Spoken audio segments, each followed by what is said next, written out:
บายดีสบายดีไอ้น้องทุกคนมื้อนี้บ่ได้ออกมา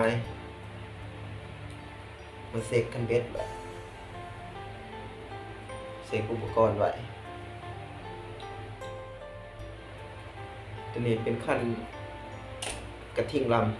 ำไบซัน S2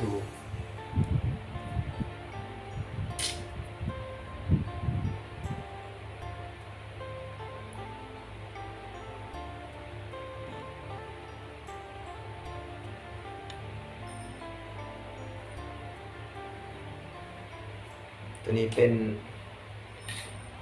เอเกียเอ็กคอร์ดนาโนเอเกียเอ็กคอร์ดนาโนดอกวีวะ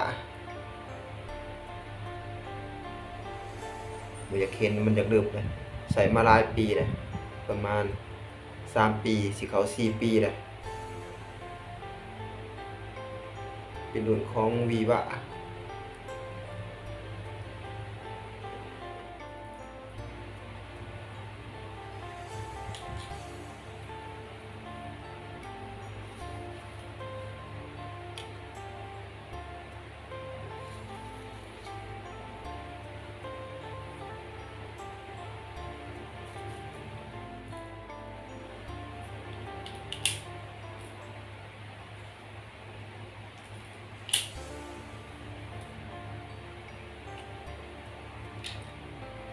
เสร็จอุปกรณ์ใบมัน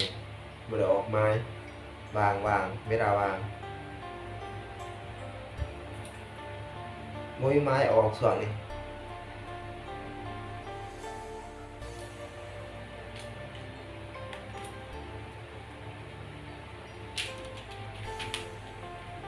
ขันผอมเหยื่อผอมแต่ยังบ่มีไม้ออกนะครับขันเนาะ2 เดือน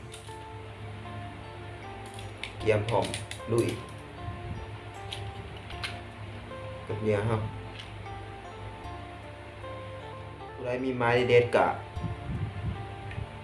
ส่วนกันในเด้อไอ้น้องทางนี้บ่มีไม้ออกทางนี้